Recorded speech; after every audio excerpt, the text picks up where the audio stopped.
오늘 나누실 성경 말씀은 역대하 8장 1절부터 16절입니다. 역대하 8장 1절부터 16절 말씀을 교독하시겠습니다.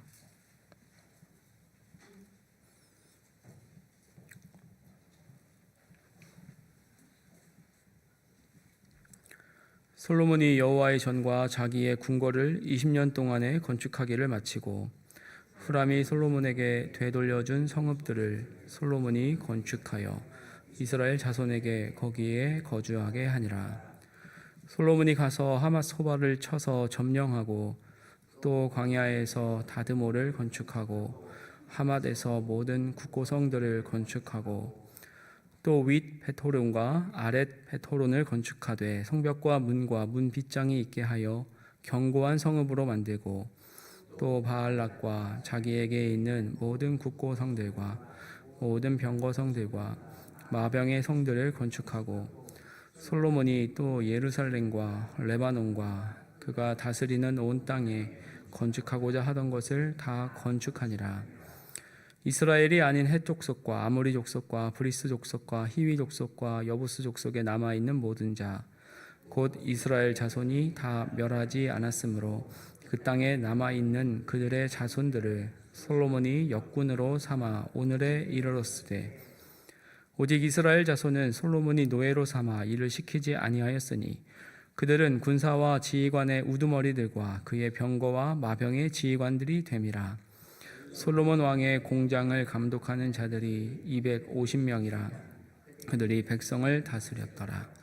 솔로몬이 바로의 딸을 데리고 다윗 성에서부터 그를 위하여 건축한 왕궁에 이르러 이르되 내 아내가 이스라엘 왕 다윗의 왕궁에 살지 못하리니 이는 여호와의 궤가 이른 곳은 다 거룩함이니라 하였더라.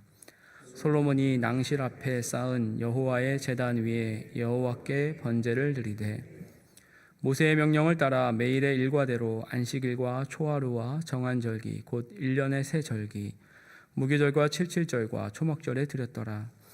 솔로몬이 또 그의 아버지 다윗의 규례를 따라 제사장들의 반열을 정하여 섬기게 하고 레위 사람들에게도 그 직분을 맡겨 매일의 일과대로 찬송하며 제사장들 앞에서 수종 들게 하며 또 문지기들에게 그 반열을 따라 각 문을 지키게 하였으니 이는 하나님의 사람 다윗이 전에 이렇게 명령하였음이라. 제사장들과 레위 사람들이 굳고 일에든지 무슨 일에든지 왕이 명령한 바를 전혀 어기지 아니하였더라. 솔로몬이 여호와의 전에 기초를 쌓던 날부터 준공하기까지 모든 것을 완비하였으므로 여호와의 전 공사가 결점 없이 끝나니라. 아멘. 오늘 본문은 솔로몬의 건축 사업과 성전 공사의 마무리를 기술합니다. 특히 1절과 16절이 성전 건축을 결점 없이 잘 마쳤다고 동일하게 선포하고 그 가운데 여러 건축 사업과 정복 사업을 감싸는 형식을 취함으로써 성전을 준공함으로 인해 왕국이 성공할 수 있었음을 드러냅니다. 하지만 우리가 기억해야 할 사실이 있습니다. 즉 같은 사건에 대해서 열왕기는 역대기와 다르게 진술한다는 점입니다. 간단히 말해 역대기는 솔로몬의 치세를 긍정적으로 봅니다. 이에 비해 열왕기는 부정적인 내용도 직설적으로 다루고 있습니다. 그 차이를 비교해보고 오늘날 성전된 우리에게 적용할 점이 무엇이 있는지 살펴보겠습니다. 1절, 2절입니다. 솔로몬이 여호와의 전과 자기의 궁궐을 20년 동안에 건축하기를 마치고 후람이 솔로몬에게 되돌려준 성읍들을 솔로몬이 건축하여 이스라엘 자손에게 거기에 거주하게 하니라. 1절은 솔로몬이 성전과 자신의 궁전을 20년 동안에 건축했다고 뭉뚱그려 말합니다. 이에 비해 열왕기상 6장, 7장을 보면 성전 건축에는 7년, 왕궁 준공에는 13년이 걸렸다고 합니다. 사소하지만 이러한 차이가 계속해서 드러나게 되는데 그 이유를 간략하게 먼저 살펴보겠습니다. 우선 역대기와 열왕기가 다른 시기에 다른 독자를 대상으로 또 다른 목적을 지니고 작성됐다는 점을 기억해야 합니다. 열왕기는 바벨론 포로 시기에 쓰인 성경으로 인간의 왕국은 영원할 수 없다라는 사실과 영원한 메시아 왕국을 동경해야 한다는 점을 전합니다. 그리고 언약을 떠난 백성의 최후가 무엇인지, 그 가운데 나타나는 신실하신 하나님의 은혜는 무엇인지 깨닫도록 합니다. 따라서 그 어조는 사뭇 비장하며 하나님의 뜻에서 어긋나는 왕들의 행실을 직접적으로 비판합니다. 이에 비해 역대기는 포로 시기를 마치고 예루살렘에 귀환한 유대인이 무너진 성전과 성읍을 재건해야 하는 상황에서 기록됩니다. 따라서 그 목적은 하나님이 역사를 주관하심을 보여주면서 죄에 대한 심판은 이미 끝났고 하나님께서 아브라함과 다윗에게 하신 밝은 약속의 성취를 이루실 것을 보장하며 제2성전 건축을 격려하는 것입니다. 그래서 다윗 언약을 계승한 그들이 하나님의 뜻을 따라 새로운 성전 예배를 중심으로 이상적인 나라를 건설해야 한다고 역설합니다. 특별히 그들이 새로 지을 성전은 이방인과 세상 만국을 포괄하는 온 우주의 하나님을 모신 곳이 되어야 합니다. 따라서 역대기의 어조는 긍정적이며 잘못을 지적하기보다는 장점을 칭송하는 데 중점을 둔다고 볼 수 있겠습니다.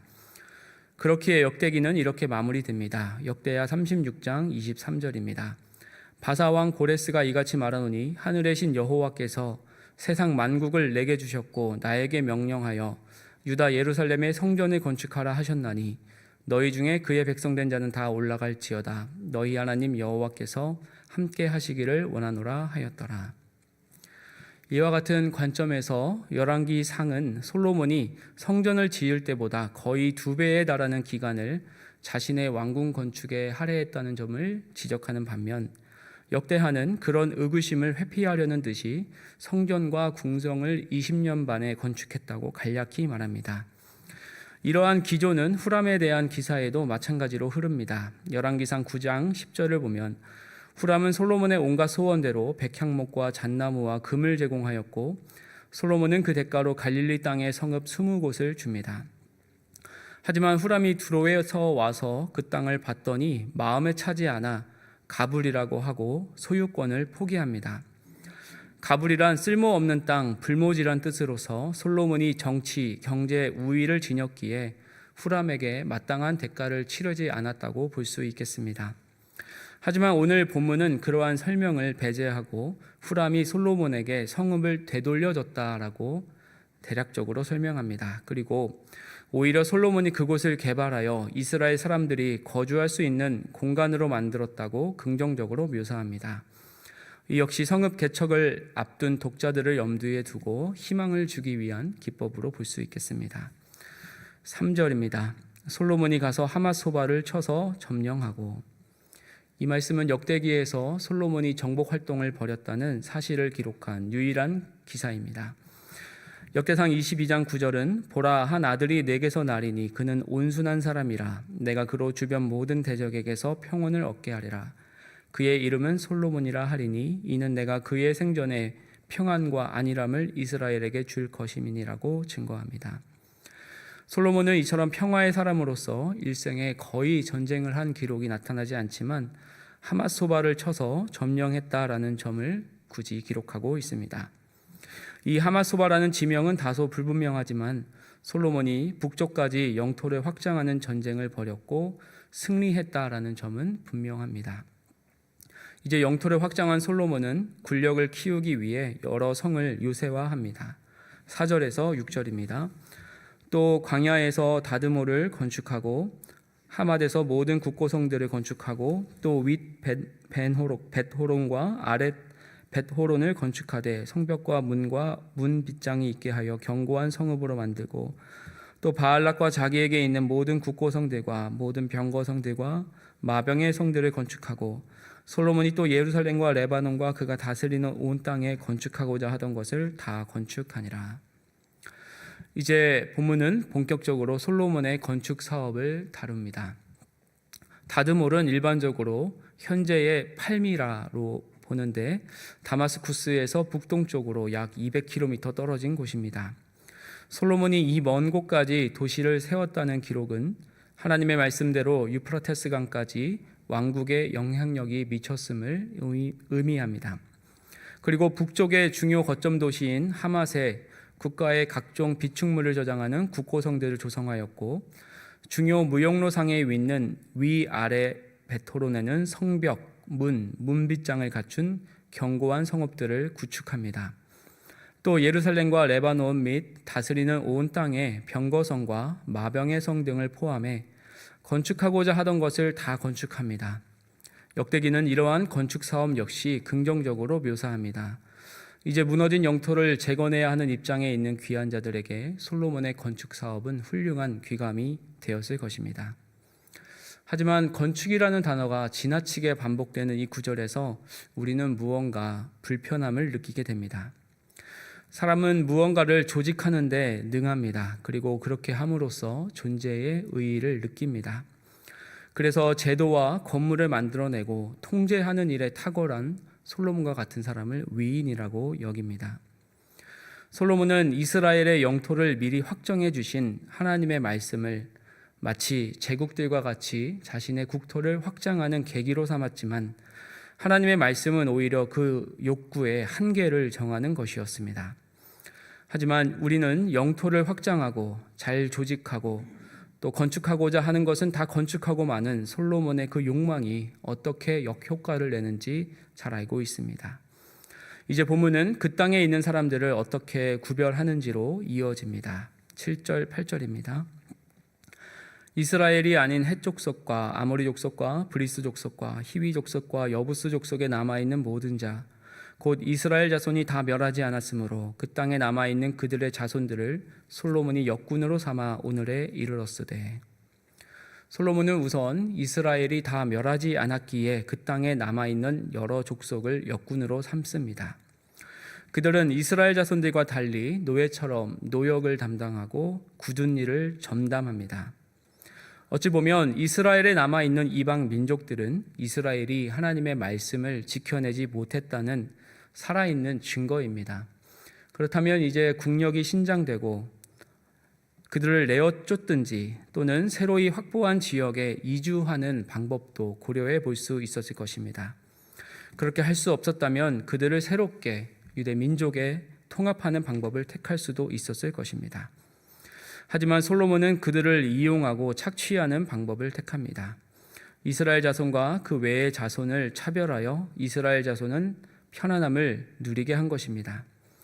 하지만 역대기는 이 내용조차도 낙관적으로 그립니다. 그로 인해 이스라엘 자손은 노예가 되지 않았다는 것입니다. 9절, 10절입니다. 오직 이스라엘 자손은 솔로몬이 노예로 삼아 일을 시키지 아니하였으니 그들은 군사와 지휘관의 우두머리들과 그의 병거와 마병의 지휘관들이 됨이라. 솔로몬 왕의 공장을 감독하는 자들이 250명이라. 그들이 백성을 다스렸더라. 이스라엘 자손은 덕택에 우두머리들과 지휘관들이 되어 백성을 다스립니다. 이 역시 동족을 노예 삼지 말라는 하나님의 율법을 지킨 것으로도 볼 수 있습니다. 하지만 그렇게 사회를 긴밀하게 조이며 얽어매면서 백성들은 속으로부터 분열할 수밖에 없는 상황이 조성됩니다.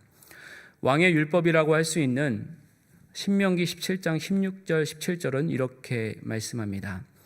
그는 병마를 많이 두지 말 것이며 병마를 많이 얻으려고 그 백성을 애굽으로 돌아가게 하지 말 것이니 이는 여호와께서 너희에게 이르시기를 너희가 이후에는 그 길로 다시 돌아가지 말 것이라 하셨음이며 그에게 아내를 많이 두어 그의 마음이 미혹되게 하지 말 것이며 자기를 위하여 은금을 많이 쌓지 말 것이니라. 그 요점은 세 가지입니다. 대규모 상비군을 유지하지 말 것, 외국과의 연맹에 목을 매지 말 것, 무거운 세금과 부역을 부과하지 말 것입니다. 즉 주위 거대 제국을 특징 짓는 삶의 방식을 따라하지 말고 금지하며 왕이 더 큰 권력을 추구하는 데 인생을 낭비하지 말고 하나님을 경외하여 오히려 제한적인 국가로 살아가라는 권고입니다. 신명기 17장 20절은 그러면서 이렇게 약속합니다. 그의 마음이 그의 형제 위에 교만하지 아니하고 이 명령에서 떠나 좌로나 우로나 치우치지 아니하리니 이스라엘 중에서 그와 그의 자손이 왕 위에 있는 날이 장구하리라. 즉 왕이 자신의 마음을 형제 위에 두지 않고 그들과 동일시하며 하나님의 말씀을 기꺼이 순종하면 그 왕국이 영원히 흥왕할 것이라는 약속입니다. 하지만 우리 모두가 알듯이 이스라엘은 그러하지 못했습니다. 사람이 만든 모든 것은 항상 이러한 모순을 띱니다. 우리가 현대에 만들고 있는 조직과 체제도 그러합니다. 대표적으로 우리가 그나마 이상적으로 받아들이고 있는 민주주의는 어떠합니까? 국회의원을 비롯한 지자체장 등은 국민을 섬기기 위해 공직에 나선다고 공공연히 말합니다. 하지만 오히려 그러한 국가단체 또 지자체장들이 사람을 올가매며 또 감투를 쓴 사람들이 서민들 위해 군림하는 일들을 우리는 공공연히 봅니다. 이렇게 본말이 전도된 상황은 이루 말로 다 할 수 없이 많습니다. 또 우리의 몸은 어떠합니까? 우리는 살기 위해 반드시 먹고 움직여야 합니다. 하지만 섭취한 음식물이 소화되고 에너지를 만들어내는 과정, 또 몸을 움직이는 과정에서 활성산소가 만들어진다고 합니다. 활성산소는 우리 몸의 세포와 DNA를 공격해 각종 만성질환과 노화를 불러오는 주범으로 알려진 유해 물질입니다. 그렇다면 우리는 살아있기 때문에 죽는 것입니다. 이렇듯 우리가 존재하기 위해 갖추는 모든 경제, 사회제도, 그리고 심지어 우리 육체조차 그 존재를 보존하기 위해 행하는 모든 행위가 오히려 그 존재를 파괴합니다. 그래서 한 신학자는 인간의 필요성은 그 자신의 수갑이다. 그의 죄는 그의 빚이다. 그의 죽음이 그의 운명이다. 인간은 죄의 모든 짐과 죽음의 모든 저주를 지고 살아가야 한다라고 말했습니다. 우리의 존재 자체가 죄라면 죽음은 피할 수 없는 것이 됩니다. 솔로몬이 번성하고 창성한 바로 그 이유가 그 왕국이 멸망하고 파괴되어야 하는 조건이 된 것입니다. 그리고 이러한 모순은 계속해서 이어집니다. 11절입니다. 솔로몬이 바로의 딸을 데리고 다윗 성에서부터 그를 위하여 건축한 왕궁에 이르러 이르되 내 아내가 이스라엘 왕 다윗의 왕궁에 살지 못하리니 이는 여호와의 궤가 이른 곳은 다 거룩함이니라 하였더라. 열왕기상 11장 4절은 이렇게 증거합니다. 솔로몬의 나이가 많을 때에 그의 여인들이 그의 마음을 돌려 다른 신들을 따르게 하였으므로 왕의 마음이 그의 아버지 다윗의 마음과 같지 아니하여 그의 하나님 여호와의 앞에 온전하지 못하였으니. 이에 비해 오늘 역대하 말씀은 바로의 딸을 데리고 산 것조차도 긍정적으로 파악합니다. 솔로몬이 율법을 어기지 않도록, 즉 여호와의 궤가 있는 성전을 거룩하게 유지하기 위해 이방 여인인 아내를 드리는 새로운 왕궁을 건축했다라고 기술합니다. 하지만 애초에 국력 신장을 위해 바로의 딸을 아내로 드리지 않았다면 될 일이었습니다. 솔로몬은 그러한 근본적인 믿음의 혁신을 하기보다는 신앙과 생활의 타협을 선택합니다. 하지만 역시 역대기 기자는 그러한 모순점을 지적하지 않습니다. 12절에서 15절입니다. 솔로몬이 낭실 앞에 쌓은 여호와의 제단 위에 여호와께 번제를 드리되 모세의 명령을 따라 매일의 일과대로 안식일과 초하루와 정한절기 곧 1년의 새 절기 무교절과 칠칠절과 초막절에 드렸더라. 솔로몬이 또 그의 아버지 다윗의 규례를 따라 제사장들의 반열을 정하여 섬기게 하고 레위 사람들에게도 그 직분을 맡겨 매일의 일과대로 찬송하며 제사장들 앞에서 수종 들게 하며 또 문지기들에게 그 반열을 따라 각 문을 지키게 하였으니 이는 하나님의 사람 다윗이 전에 이렇게 명령하였음이라. 제사장들과 레위 사람들이 굳고 일하든지 무슨 일이든지 왕이 명령한 바를 전혀 어기지 아니하였더라. 솔로몬은 여호와의 제단 위에 번제를 드립니다. 안식일, 초하루, 무교절, 칠칠절, 초막절에 번제를 드렸습니다. 모세의 명령을 따라 제사와 절기를 지켰고 또 다윗의 명령을 따라 제사장들의 반열을 정하여 찬송하며 수종 들고 문을 지키게 합니다. 즉 다윗이 제2의 모세 역할을 담당하게 되었음을 말하고 있는 것입니다. 이렇게 하여 역대기 기자는 다윗 언약과 메시아의 정통성을 확보합니다.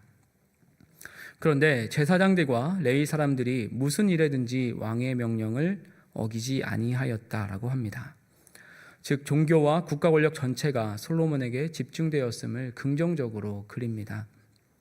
그렇게 이상화된 솔로몬에 대한 마지막 칭송으로 오늘 본문은 마무리됩니다.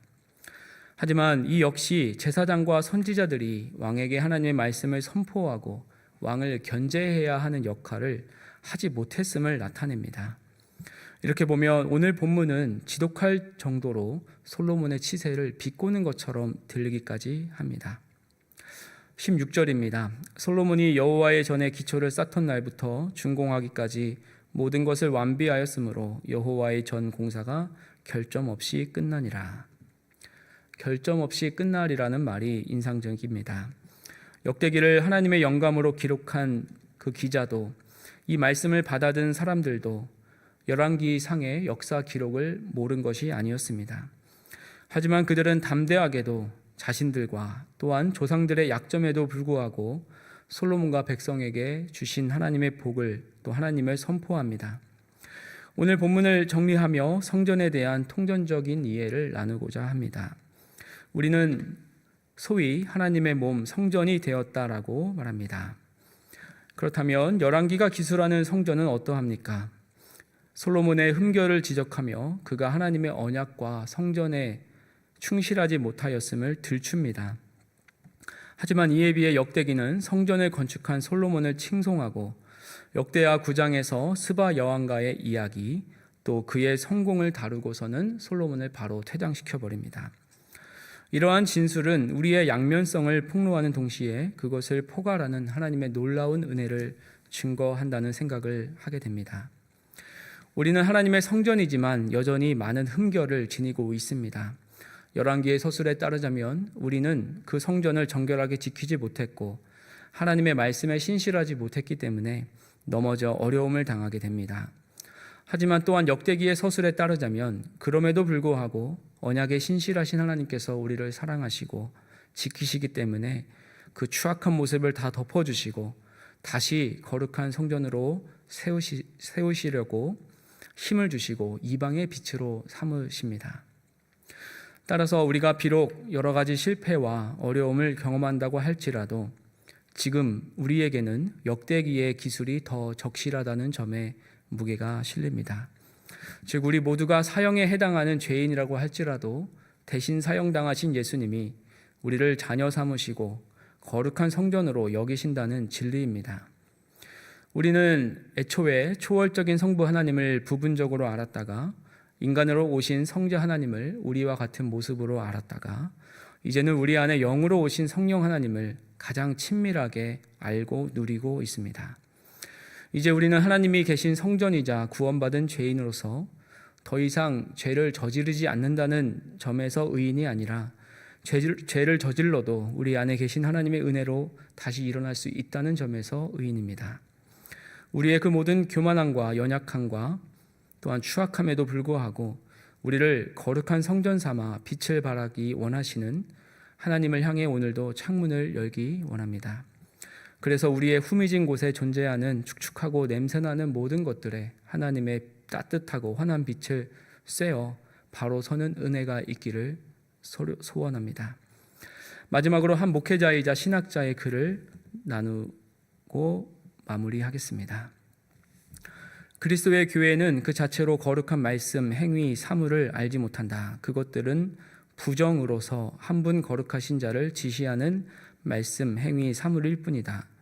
그리스도교적인 어떤 것이라고 해서 그것이 다 복음과 관계된 것은 아니다. 그것이 빈 공간이 아니라 스스로 내용이 되려 하고 오목한 것이 아니라 볼록한 것, 부정이 아니라 긍정, 결핍의 아쉬움과 소망의 표현이 아니라 소유와 존재의 표현이 되려 한다면 그런 존재는 인간적인 부속물이요 위험한 종교적인 잔재요 안타까운 오해에 그칠 것이다.